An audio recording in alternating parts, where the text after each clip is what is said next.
हम सब ये जानना चाह रहे हैं कि ये बार बार विवाद उठ रहे हैं। आप तो कंगाल नगर निगम को मालामाल बनाने चले थे। मार्च अप्रैल में जब हमें तनख्वाह देनी पड़ी तो मुझे बहुत दुख हुआ, क्योंकि मुझे अपनी एम्प्लॉयज़ की एफडी तोड़ के मैंने उनकी सैलरीज पे की। पर आज मैं कह सकती हूँ कि नगर निगम वापस उसी हालात में आने वाला है जैसे आज से 5 साल पहले थी। आपके विरोधी कह रहे हैं कि ये तो रोड के लिए नहीं था, निगम के लिए नहीं था, बिजली का पैसा है।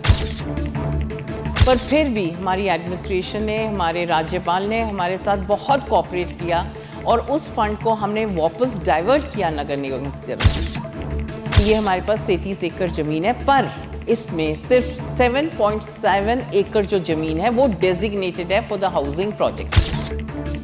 तो लोगों को जो गुमराह करने की कोशिश करने कुछ पार्षद, प्लीज़ मत कीजिए।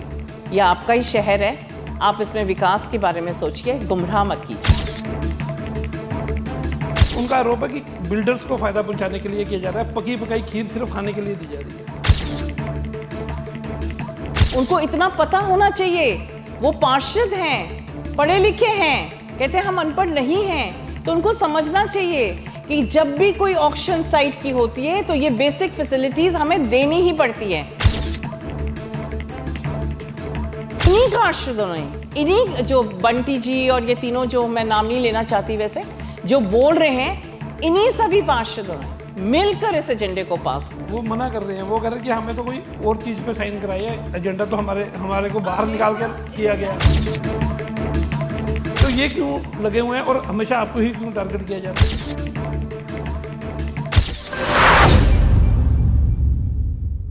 नमस्कार। मनी माजरा की करोड़ों की ज़मीन पर हजारों विवाद उठ चुके हैं।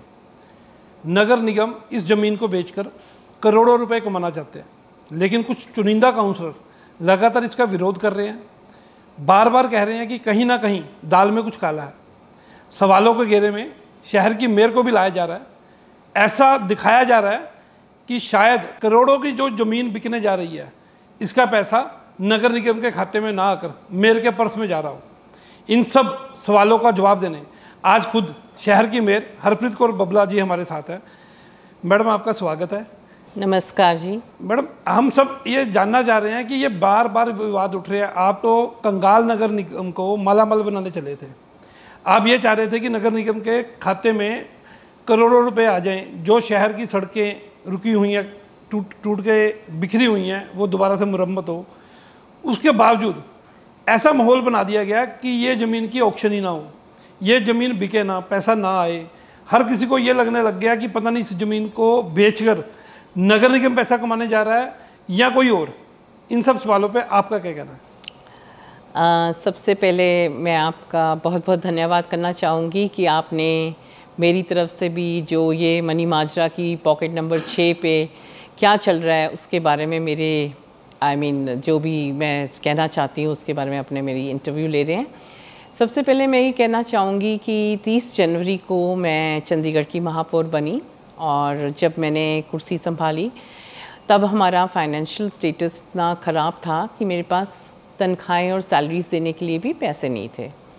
तो मार्च अप्रैल में जब हमें तनख्वाह देनी पड़ी तो मुझे बहुत दुख हुआ, क्योंकि मुझे अपनी एम्प्लॉयज़ की एफडी तोड़ के मैंने उनकी सैलरीज पे की। पर आज मैं कह सकती हूँ कि नगर निगम वापस उसी हालात में आने वाला है जैसे आज से 5 साल पहले थी। और आपने देखा होगा कि जैसे हमारा छोटी छोटी चीज़ें मैं आपके ध्यान में लाना चाहती हूँ। हमारा काउसेस जो नीचे गिर के 2 या 2.5 करोड़ रह गया था, उसको अब हमारा प्रोजेक्टेड जो काउसेस है वो 21 करोड़ तक आने वाला है। इसके साथ साथ जो हमारा प्रॉपर्टी टैक्स हमारे पास 45 करोड़ आता था, वो इस साल हमारे पास अभी तक 90 करोड़ तक आ चुका है। हाँ जी, और कई अरियर्स जो हमने पहले शुरू में सोचा था रिकवरी करेंगे, वो अब शुरुआत हो चुकी है। और इसके साथ साथ हमारे पास अभी पार्किंग का एजेंडा हम अगले हाउस मीटिंग में लेके आ रहे हैं, जिससे हम समझते हैं कि हमें कम से कम 50 से 100 करोड़ तक की हमें आमदनी मिलेगी। एंड कुछ फंड्स ऐसे थे जो विलेज के डेजिग्नेटेड फंड्स थे गांव के लिए, जो पिछले 3 साल से किसी मेयर ने सोचा भी नहीं कि इसको हमें डेवलपमेंट पे लगाने हैं। वो 22 करोड़ रुपया मैंने निकाला और 22 करोड़ में से 11 करोड़ रुपया मैंने सब गाँव में 22 गाँव में बांटा। इसके साथ साथ 25 लाख मैंने हर पार्षद को दिया, ताकि जो बहुत ज़रूरी काम है उनके एरिया में, पैसे तो बहुत कम है 25 लाख, पर फिर भी शुरुआत कहीं से हो, इसके लिए मैंने शुरुआत की। और साथ साथ अब सबसे बड़ा जो मेरा प्रोजेक्ट था, आपको जैसे रोज़ न्यूज़ और चर्चा में आ रहा है, वो है पॉकेट नंबर 6। और ये एक पेट प्रोजेक्ट है म्यूनिसिपल कॉरपोरेशन का, एडमिनिस्ट्रेशन का। और हम आपने पीछे देखा होगा कि कैसे मैंने अमित शाह जी अपने ऑनरेबल, उनका मैं आपके चैनल के माध्यम से बहुत बहुत धन्यवाद करना चाहती हूँ। उन्होंने 125 करोड़ की राशि म्यूनिसिपल कॉरपोरेशन को दी। शायद ये पहली बारी नगर निगम के इतिहास में ऐसे हुआ होगा कि बजट के अलावा एक एडिशनल फंड आया। उस पर भी मैम आपके विरोधी कह रहे हैं कि ये तो रोड के लिए नहीं था, निगम के लिए नहीं था, बिजली का पैसा है। आपको ये समझना चाहिए कि आखिर ये एक डेजिग्नेटेड फंड जो पावर का था, ये वापस चला जाता है सेंट्रल गवर्नमेंट के पास। पर फिर भी हमारी एडमिनिस्ट्रेशन ने, हमारे राज्यपाल ने हमारे साथ बहुत कोऑपरेट किया और उस फंड को हमने वापस डाइवर्ट किया नगर निगम की तरफ। तो ये एक ऐतिहासिक स्टेप है जो 125 करोड़ की हमें एक ग्रांट मिली, जिसके लिए मैं बहुत बहुत धन्यवाद करना चाहती हूँ अपने प्रशासन का और अपने स्पेशली अपने राज्यपाल गुलाब चंद कटारिया जी का। पॉकेट नंबर 6 का बारे में था। पॉकेट नंबर 6 के बारे में मैं ये कहना चाहती हूँ कि ये काफ़ी दिनों से, काफ़ी सालों से ज़मीन पड़ी थी, और जब मैंने 30 तारीख को कुर्सी संभाली तो मुझे पता चला कि ये एक फ्री होल्ड हाउसिंग प्रोजेक्ट की प्रॉपर्टी है। तो बहुत खुशी ज़ाहिर हुई और मैंने अपने कमिश्नर साहब को बुलाया, उनसे बातचीत की कि क्या ये सच में एक फ्री होल्ड सोसाइटी बन सकती है। तो उन्होंने बोला हाँ जी बिल्कुल, ये 7.7 एकर्स की जो ज़मीन है ये फ्री होल्ड है और हम इसमें हाउसिंग प्रोजेक्ट बना सकते हैं। तो उसके बाद मैंने एडमिनिस्ट्रेशन गवर्नर साहब से मिली, अपने होम सेक्रेटरी से मिली, CS साहब से भी मिली, और उन्होंने सब ने मुझे आश्वासन दिलाया कि हाँ इसकी हम मैपिंग कराते हैं। फिर मैं चीफ आर्किटेक्ट से मेरी बातचीत हुई, उन्होंने बोला कि ये हमारे पास 33 एकड़ ज़मीन है, पर इसमें सिर्फ 7.7 एकड़ जो ज़मीन है वो डेजिग्नेटेड है फॉर द हाउसिंग प्रोजेक्ट। इसके अलावा वहाँ पे पार्क है, एक निरंकारी भवन है, एक शायद छोटा सा शोरूम भी है, और ये बाकी एरिया उसमें कवर होता है। तो कई पार्षद मैंने सुना, I don't know what experience they have, वो कह रहे हैं कि ये 7.7 एकड़ से ज़्यादा ज़मीन है। ये बिल्कुल आपके चैनल के माध्यम से मैं बताना चाहती हूँ, ये गलत इन्फॉर्मेशन है। ये आपको आज मैं चंडीगढ़ के सारे निवासियों को कहना चाहती हूँ कि ये बिल्कुल रॉन्ग इन्फॉर्मेशन स्प्रेड की जा रही है। सिर्फ 7.7 एकड़ जो है वो फ्री होल्ड ज़मीन है और उसी पे हमारा हाउसिंग प्रोजेक्ट आ रहा है। अगर उनको कोई डाउट है तो वो ज़रूर जाएं और चीफ आर्किटेक्ट जो एडमिनिस्ट्रेशन के हैं मेहता जी से बात करें। मेरी रोज़ उनसे बात चल रही है और आज सुबह भी बात हुई है, उन्होंने मुझे क्लैरिफिकेशन दिया है कि ये सिर्फ 7.7 एकड़ लैंड है। तो लोगों को जो गुमराह करने की कोशिश करने कुछ पार्षद, प्लीज़ मत कीजिए। यह आपका ही शहर है, आप इसमें विकास के बारे में सोचिए, गुमराह मत कीजिए। मैम उनका तो आरोप है कि 33 एकड़ में 22 एकड़ खाली है, जिसको 7.6 एकड़ या 7.7 एकड़ जो है वो अभी हाउसिंग में आप दे रहे हैं। आफ्टर हाउसिंग के बाद कमर्शियल प्रोजेक्ट लेके आएगा। फिर उनका ये आरोप है कि यहाँ सड़कें भी खुद नगर निगम बनाएगा, यहाँ पार्क भी, ग्रीन एरिया भी नगर निगम डेवलप करेगा, यहाँ बिजली भी नगर निगम करेगा। तो जब सब कुछ नगर निगम करेगा तो ग्रुप हाउसिंग खुद नगर निगम क्यों नहीं बना रहा, खुद बनाकर बेच दे। पहले उनको ये समझना चाहिए कि ये जगह क्या हम, उनका आरोप है कि बिल्डर्स को फ़ायदा पहुंचाने के लिए किया जा रहा है, पकी पकाई खीर सिर्फ खाने के लिए दी जा रही है। संजीव जी, पहले मुझे आप बताइए, आपने कई गमाडा की ऑक्शंस भी देखी होंगी। जब हम लैंड नहीं बेच रहे, हम ज़मीन नहीं बेच रहे, उनको ये समझना चाहिए कि हम एक साइट बेच रहे हैं। और जब कभी भी साइट बेचते हैं तो हमें बेसिक एमिनिटीज़ हमें देनी ही पड़ती हैं, जैसे सड़क देनी पड़ेगी, बिजली पानी देना पड़ेगा, सीवरेज का कनेक्शन। इसमें क्या उनको इतना भी एक्सपीरियंस नहीं है? अब मैं कोई और लफ्ज़ यूज़ करूँगी तो उसको फिर बहुत बड़ा तरीके से बोलेंगे कि महापौर ने ये बोल दिया। They should have a clarity of mind. उनको इतना पता होना चाहिए, वो पार्षद हैं, पढ़े लिखे हैं, कहते हैं हम अनपढ़ नहीं हैं। तो उनको समझना चाहिए कि जब भी कोई ऑक्शन साइट की होती है तो ये बेसिक फैसिलिटीज़ हमें देनी ही पड़ती है। दूसरी बात, ये एजेंडा 10 पॉइंट कुछ करोड़ का हमारे अप्रॉक्सीमेटली हाउस में आया था, और इन्हीं पार्षदों ने, इन्हीं जो बंटी जी और ये तीनों जो मैं नाम नहीं लेना चाहती वैसे जो बोल रहे हैं, इन्हीं सभी पार्षदों ने मिलकर इस एजेंडे को पास किया। वो मना कर रहे हैं, वो कह रहे हैं कि हमें तो कोई और चीज़ पे साइन कराई है, एजेंडा तो हमारे को बाहर निकाल के किया गया। मेरे पास है, मैं आपको दिखा सकती हूँ, सारे एजेंडास मेरे पास पड़े हैं। और यहाँ तक कि जब पहली बार ये एजेंडा आया था मनी माजरे का, तो उसमें बंटी जी ने स्पेशली खड़े होके बोला था कि हम बहुत खुश हैं कि मैम आप ये एजेंडा लेके आए हैं, हम अप्रिशिएट करते हैं महापौर को, और हमें बहुत खुशी होगी कि ये पैसे जो हैं नगर निगम में आए। और ये सारे मेरे पास उनके मिनट्स पड़े हुए हैं, आप देख सकते हैं, और मैंने सारे ईयरमार्क करे हैं जो मैं आपको भेज भी रही हूँ, आप इनको दिखा सकते हैं। और ये इसमें इन्होंने स्पेशली अप्रिशिएट किया जब पहली बार ये एजेंडा आया, और दूसरी और तीसरी बारी जब हमारा एजेंडा आया था 10 करोड़ का बेसिक एमिनिटीज़ प्रोवाइड करने के लिए, तब क्यों नहीं रोका। एक मैम और सवाल है, ये पार्षदों का आरोप नहीं है, लोगों का भी सवाल है कि जब हम सड़कें अभी खुद बना कर देंगे, उसके बाद वहाँ बिल्डिंग्स बनेंगी, जब बिल्डिंग बनेगी सड़कें फिर टूट जाएंगी, तो नगर निगम दोबारा बना के देगा? नहीं, ऐसा कुछ नहीं होता। जो टेंडर में क्लोज है उसमें तो सारी मेंटेनेंस नगर निगम की है। देखिए जी संजीव जी, अब गमाडा बनाता है तो अगर ये सोच के बैठ जाए कि हाँ यहाँ तो बिल्डिंग बननी है, अब हम सड़क नहीं बना सकते, यहाँ पर हम सीवरेज कनेक्शन नहीं दे सकते, यहाँ पे हम बिजली पानी की सप्लाई नहीं, ऐसे नहीं होता। आप पूरा एक सिस्टम से देखिए, जैसे गमाडा हो गया, हुड्डा हो गया, या इवन चंडीगढ़ में इससे पहले उत्पल हाउसिंग सोसाइटी, जो शहर की पहली हाउसिंग सोसाइटी चंडीगढ़ एडमिनिस्ट्रेशन ने या नगर निगम ने बिल्कुल बेची हुई है, उसमें भी एक क्लोज था कि 5 साल तक, पहले 5 साल तक बेसिक एम्यूनिटी प्लस सड़कों का निर्माण खुद बिल्डर करेगा, उसमें कोई भी सरकारी पैसा नहीं लगेगा। लेकिन इस, चाहे ये साइट है चाहे ये पूरी प्रोजेक्ट है, इसमें हमारा नगर निगम का ये क्लोज नहीं है, तो सड़कें तो हर साल टूट जाएंगी, हर साल नगर निगम। बताइए कि वो बिकी थी site, I think if I am not wrong around 100 crore, ये बिकने जा रही है, इसकी रिजर्व प्राइस हमने 800 करोड़ पे। अब 800 करोड़ पे, चलो कोई बात नहीं, आप 800 करोड़ की एक साइट आप देना चाहते हैं, तो क्या आप बेसिक एमिनिटीज उनको 10 करोड़ तक नहीं दे सकते?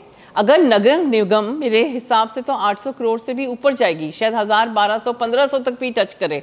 जब हम 1500 करोड़ रुपया नगर निगम के खाते में आ रहा है, तो 10 करोड़ में हम क्या बेसिक फैसिलिटीज नहीं दे सकते? सवाल ये नहीं है 10 करोड़ का या 20 करोड़ का, चाहे 50 करोड़ भी हो, एक बार लगाना हो कोई चिंता नहीं, हर साल 50 करोड़ लगाना हो वो चिंता का विषय है। वो देखी जाएगी जी, पहले प्रोजेक्ट को ऑक्शन होने दीजिए, बिल्डिंग्स को आने दीजिए, उसके बाद देख लेंगे आगे कैसे करना है। अगर 1500 करोड़ या 1200 करोड़ रुपया हमारी पॉकेट में आ जाता है, तो अगर हमें कुछ पैसे सड़कें बनाने में लग जाएं, तो हम I don't think so there is any problem with that. चलो बार बार बेवजह विरोध भी कर रहे हैं, हम बेवजह इसलिए कह रहे हैं, जो आपने ये बात बोली है कि जी 7.6 एकड़ ही सिर्फ और सिर्फ रेजिडेंशियल है, कमर्शियल हमेशा बाद में ही ऑक्शन होता है। मैं दावे से कह सकती हूँ। तो ये क्यों लगे हुए हैं और हमेशा आपको ही क्यों टारगेट किया जा रहा है? क्योंकि उनको लगता है कि महापौर ने पहले बोला था कि एडिशनल फंड्स लेके आऊंगी, तो जब भी हाउस मीटिंग होती थी हमारे कुछ पार्षद सबसे पहले खड़े होकर यही सवाल करते थे, महापौर जी कहाँ गए आपके फंड्स, कहाँ रह गए, आपने तो कुछ एडिशनल फंड्स लेके आने थे। उसमें फेल हो गए। फिर उन्होंने सोचा कि सड़कों का बुरा बेहाल है, कई लोग तो यहाँ तक कि कमल के फूल जड़ रहे थे ज़मीनों में, खड्डों में। फिर बोला कि मैम ने तो V3 रोड्स ट्रांसफ़र करके काम भी शुरू कर दिया, और आप लोगों को पैचवर्क का काम दिख भी रहा होगा, और अगले हफ्ते 2-3 दिनों में टेंडर होके हमारी सड़कें शुरू होने जा रही हैं। तो वो उनको लग रहा है कि महापौर सारे काम करती जा रही हैं। जो एक नगर निगम फाइनेंशली जो उसमें फाइनेंशली पैसे नहीं थे, अब क्या यह ना हो जाए कि जब 30 जनवरी को मैडम महापौर का कार्यकाल ख़त्म होगा तो उसको फाइनेंशियल सरप्लस करके जाएं। इस चीज़ की उनको बहुत चुभन हो रही है, और उनको ये नहीं समझ आ रही कि मैडम अपने लिए नहीं कर रही, वो शहर वासियों के लिए कर रही है। और मैं आपको दोबारा बोलती हूँ संजीव जी, आपके चैनल के द्वारा, कि मेरा एक ही मोटिव है, विकास, विकास और विकास। और जो भी मुझे इसमें बाध्य करेगा, मेरे शहर वासियों के खिलाफ चलेगा और शहर की डेवलपमेंट में कोई बाध्य करेगा, तो मैं हरगिज़ टॉलरेट नहीं करूंगी। और जैसे पिछली बारी मैंने हाउस से उनको निकाला, क्योंकि उन्होंने मुझे सड़कें बनाने पे मुझे बिल्कुल अनुमति नहीं दे रहे थे। इसी तरीके से अगर वो हाउस का डेकोरम खराब करेंगे, अगर वो हाउस में डिसिप्लिन नहीं रखेंगे, अगर वो हाउस का टाइम बर्बाद करेंगे, तो इनको दोबारा निकाला जाएगा। मेरा सिर्फ एक ही मोटिव है। तो आरोप है कि ये हाउसिंग प्रोजेक्ट पास कराने के लिए हमें निकाला। बिल्कुल भी नहीं। आप देख लें, मैं आपको वीडियो रिकॉर्डिंग भेजूंगी जिसमें आप देखिए कि जो 4 पार्षद आपके खड़े थे और कहते वोटिंग कीजिए। किस बात की वोटिंग चाहते थे वो? इस बात की वोटिंग चाहते थे कि हम सड़कें नहीं बनाना चाहते, कि इस बात की वोटिंग चाहते थे कि ये सड़कें वापस कब आएंगी, इसमें BR&R के जो लोग हैं वो अनएम्प्लॉयड होंगे। आप मिनिट्स निकालिए, आप मिनिट्स में देखिए कि सबसे पहले महापौर में एक कांग्रेस के काउंसलर खड़े हुए गापी जी ने बोला कि मैम ये सड़कें कब तक वापस आएं। मैंने कहा जिस तरीके से आज सड़कें हाउस से पास होकर एडमिनिस्ट्रेशन के पास जा रही हैं उसी तरीके से ये सड़कें हम वापस लेके आएंगे। जब हमारा फाइनेंशियल स्टेटस साउंड होगा ये सड़कें वापस भी आएंगी। फिर उन्होंने बोला कि क्या B&R के जो एम्प्लॉयज़ हैं वो यहाँ पे अनएम्प्लॉयड तो नहीं होंगे? मैंने बोला बिल्कुल नहीं, बिल्कुल भी नहीं। और कमिश्नर साहब ने भी आश्वासन दिया कि ये बात बिल्कुल नहीं। ये दोनों चीज़ें मिनट्स में रिकॉर्ड हैं। जब दोनों चीज़ें मिनट्स में रिकॉर्ड होगी, मैंने बोल दिया कि सड़कें वापस लाई जाएंगी जब हमारा फाइनेंशियल स्टेटस होगा, इसमें कोई टाइम नहीं होगा। जैसे कम्युनिटी सेंटर हमारे पहले एडमिनिस्ट्रेशन ने बनाए थे और हमें वापस सौंप दिए गए थे, उसी तरीके से V3 सड़कें बन जाएंगी और जब हम चाहेंगे इसी हाउस में हम एजेंडा लेके आएंगे और उनको वापस ले लेंगे। उसके बावजूद ये वोटिंग चाहते थे। आज मैं शहरवासियों को बताना चाहती हूँ कि ऑपोजिशन, आप और कांग्रेस आपकी V3 सड़कें नहीं बनना चाहती हैं। ये मैंने अपनी पूरी हिम्मत दिखाई, मेरी पार्टी ने हिम्मत दिखाई, मेरे पार्षदों ने हिम्मत दिखाई, जिसकी वजह से आपकी शहर की सड़कें दोबारा बनने जा रही हैं। मैम ये पार्षद तो ये आरोप लगा रहे हैं कि जैसे बीजेपी पे आरोप उनके लगते थे कि चीज़ें बेची जा रही है, वैसे नगर निगम अपनी ही चीज़ें प्रशासन को दे रहा बार बार, और इसमें कोई कंडीशन नहीं है कि वो कब हमें वापस करेगी। आप मिनट्स में रिकॉर्ड देख लीजिए क्या लिखा है। क्या हमने जब कॉरपोरेशन के जब हमने हवाले किए थे अपने कम्युनिटी सेंटर्स, क्या हमने ये कंडीशन लगाई थी? तब क्यों नहीं बोले पार्षद? तब क्यों नहीं बोला उन्होंने कि साल में कम्युनिटी सेंटर वापस दिए जाएं? जब बन गए कम्युनिटी सेंटर वापस दिए गए। और उसी तरीके से मैं बार बार यही कह रही हूँ आपको, आपके चैनल के माध्यम से लोगों को बताना चाहती हूँ कि V3 सड़कें बनेंगी, बहुत अच्छे तरीके से बनी जाएंगी और दिसंबर में हम इनको कंप्लीट करेंगे। और उसके बाद जब भी हमारा नगर निगम का फाइनेंशियल स्टेटस अच्छा होगा, ठीक होगा, ये सड़कें जैसे हाउस में मैं एजेंडा लेके आई हूँ V3 ट्रांसफ़र करने का, उसी तरीके से ये एजेंडा दोबारा आएगा और इसको हम वापस लेके आए। मैम इस बात में कितनी सच्चाई है कि यही पॉकेट नंबर 6 की यही 7.6 एकड़ ज़मीन पे पहले भी हाउस में आई थी 2003 में, तब शिवालिक 2 हाउसिंग प्रोजेक्ट के नाम से ये पास हुआ था और ये अब दोबारा एजेंडा बिना उसको रिजेक्ट किए ये लाया गया? बिल्कुल नहीं। आप ये सारी क्लैरिटी आप आर्किटेक्ट ऑफिस से जो पार्षद बोल रहे हैं, मैं तो उनको रिक्वेस्ट कर रही हूँ कि वो चीफ आर्किटेक्ट ऑफिस जाएं, वो मेरे दफ्तर में आएँ, मेरे से पूछें, बजाय इधर उधर जाने के। पहले महापौर के दफ्तर भी तो आ जाते, कभी CBI में कंप्लेंट करते हैं, कभी कहाँ पे कंप्लेंट करते हैं। वो तो ऐसे दिखा रहे हैं कि जैसे ये सारा पैसा मैम की जेब में आने वाला है। They are mistaken. Again I am repeating, ये पॉकेट नंबर 6 की ऑक्शन होगी और सारा पैसा जो आएगा वो एक एक पैसा will be accountable, will be spent on the public of Chandigarh. और चंडीगढ़ शहर को एक बारी फिर से सबसे दुनिया का खूबसूरत शहर बनाना, जो मेरा सपना था, उसको मैं पूरा करके ही छोड़ूंगी। तो दोस्तों, मेयर ने अब साफ हिदायत दे दी है विपक्षी पार्षदों को कि वो अगर नगर निगम के खजाने में किसी तरह का कोई नुकसान पहुंचाना चाहेंगे, शहर की डेवलपमेंट में बाधा पहुंचाना चाहेंगे, बेवजह का विरोध करेंगे, तो अगली बार पिछली तरह ही उन्हें दोबारा निकाल दिया जाएगा, दोबारा हाउस से बाहर निकाल दिया जाएगा मार्शलों की मदद से। और पॉकेट नंबर 6 में जिस तरह के भी आरोप लगे हैं वो गलत है। 7.6 एकड़ ज़मीन जो है वही सिर्फ हाउसिंग प्रोजेक्ट के लिए है, वही ऑक्शन होने जा रही है और यह कोई हाउसिंग प्रोजेक्ट नहीं है, यह एक साइट है जो बिक रही है। इसीलिए नगर निगम अपने पैसे से वहाँ सड़कें बनाएगा, वहाँ ग्रीनरी करेगा, ताकि बिल्डर आए वहाँ अपना हाउसिंग प्रोजेक्ट बनाए, जिससे नगर निगम को ज़्यादा से ज़्यादा फ़ायदा हो, शहर की सड़कें दोबारा बननी शुरू हो। वो दौर तब फिर से शुरू हो जब शहर के लोग कहते थे कि अभी तो सड़क खराब नहीं हुई, फिर बननी शुरू हो गई है। आज शहर के लोग टूटी हुई सड़कें से परेशान हैं। मैं इसमें एक चीज़ और ऐड करना चाहती हूँ। सबसे पहले तो हमारी ऑक्शन होने जा रही है, जल्द से जल्द होगी। इसमें मैं एक मेन जो मूड पॉइंट ये ऐड करना चाहती हूँ कि जो ये टेंडर होने जाएगा, ऑक्शन होएगी, हमारी बिड होएगी, ये ग्लोबल होएगी। शायद कोई बंदा बॉम्बे से बैठ के कर रहा हो, शायद कोई दिल्ली से कर रहा हो, तो ये ओपन बिड होगी, सारा कुछ क्लैरिटी में होगा, everything will be transparent, 100% transparent. मैं आपके चैनल से दोबारा ये बात कहना चाहती हूँ, it's an open bid, there will be total 100% transparency. इसी बात को मैडम की अगर हम स्पष्ट शब्दों में कहें, अगर किसी को भी किसी तरह का ऐसा संकेत लग रहा है कि किसी एक बिल्डर को, किसी दो बिल्डर को फायदा पहुंचाया जा रहा है इस प्रोजेक्ट से, तो ऐसा नहीं है।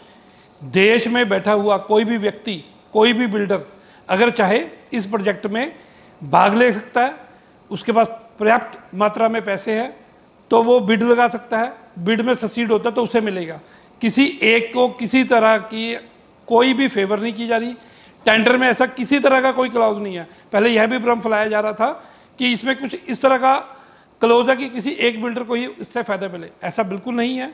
नगर निगम के कमिश्नर भी इस बात पे पहले बता चुके हैं, आज मेयर ने भी स्पष्ट कर दिया है कि किसी भी एक बिल्डर का फ़ायदा नहीं होगा इसमें। पूरे देश में बैठा कोई भी बिल्डर, कोई भी व्यक्ति, जरूरी नहीं है वो बिल्डर ही हो, कोई आम आदमी भी इस ऑक्शन में भाग ले सकता है और चंडीगढ़ में चंडीगढ़ के लोगों के लिए आशियाना बना सकता है। नमस्कार, मैं संजीव महाजन, चंडीगढ़ दिन भर से।